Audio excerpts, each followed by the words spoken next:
NIM system, so the National Incident Management System, starts at the community and stays at the community until the community needs the state help, until the state needs the federal help. So it's a tiered approach to the disaster recovery. So I think I would suggest that we take really a hard look at how your communities responded. Tropical Storm Irene was a very large storm in terms of its physical size, and it contributed significantly to the amount of damage both from flooding and winds resulting from the storm. The other primary factor, listen to this, which aggravated the damaging impact of Irene was that 26 years have passed since Hurricane Gloria caused significant tree damage to Connecticut in 1985. This is kind of, we rely on hurricanes to reduce trees.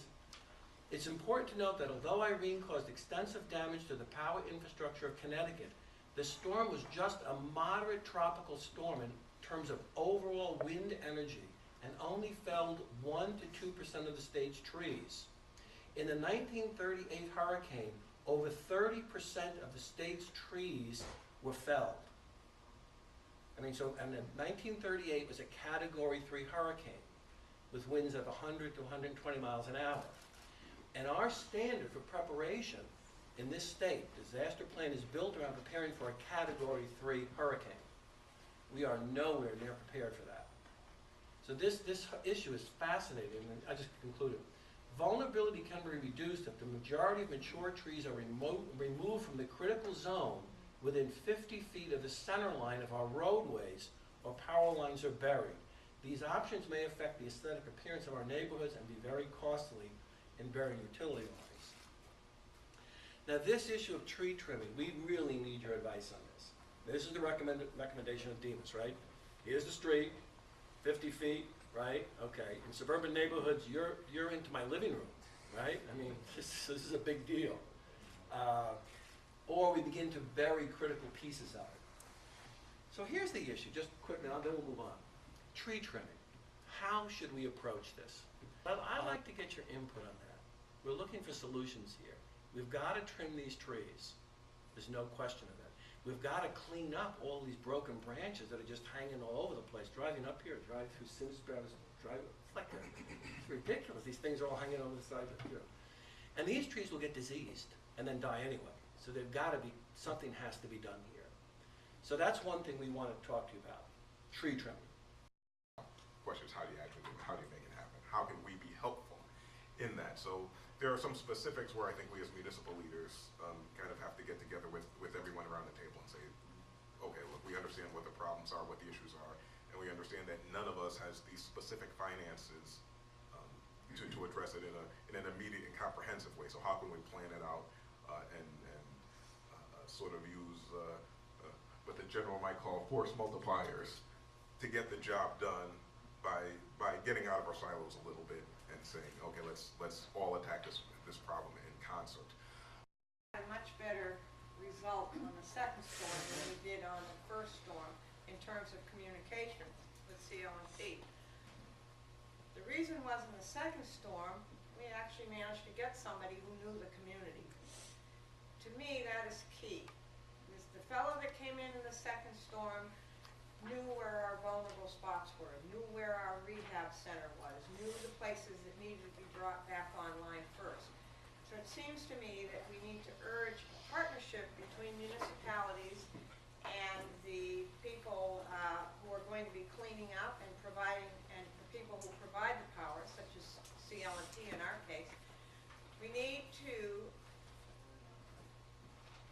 to prepare before things happen. We need to know who's going to respond. We need to identify someone who will know our community, at least surfacely. And to me, that's key. Can I ask a question on that, though? In the hearings, it came out this issue of embedded crews. So that we have they have a two-man crew in a bucket, right? One bucket, two-man crew. The issue of embedding the public works or town crew together. Did any of you experience that? And what's your sense of that? Well, we'll try other people. Just you talked about it. No, it was very key. We had the crews working. When they came down to the Public Works garage, they actually opened up their own little EOC there. Our crews was station, we broke them up into different sections of the town, and they went through like wildfire. It was like the line was decharged, the Rumor Road got open, and they came, and it just worked so well, and they got to know each other. So And their they tree started trim, to just so work I with each understand, other. so their, the utility tree trimming crew, and then your tree trimming people. And our tree trimming, public works, and a lineman that went in And a first, lineman, said so the you have line the is, two crews trimming trees and the lineman in a crew. right, they went through the town like you wouldn't believe it. I mean, they worked so well together, it was just unreal.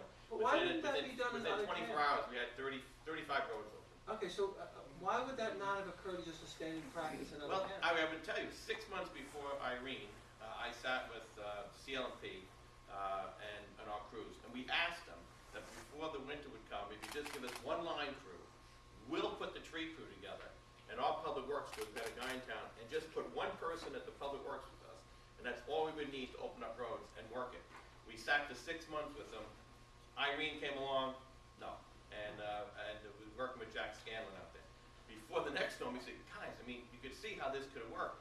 And it's not the middle management people, it's somebody up above, they have their procedures, and that's fine, but there's like no thought. Now, to get to your other thing, I think what they do in Florida, to do it here, be fantastic. All of our stuff is about airplane disasters, you know, smallpox, all those type of things, but the one thing that hits us all the time is Mother Nature.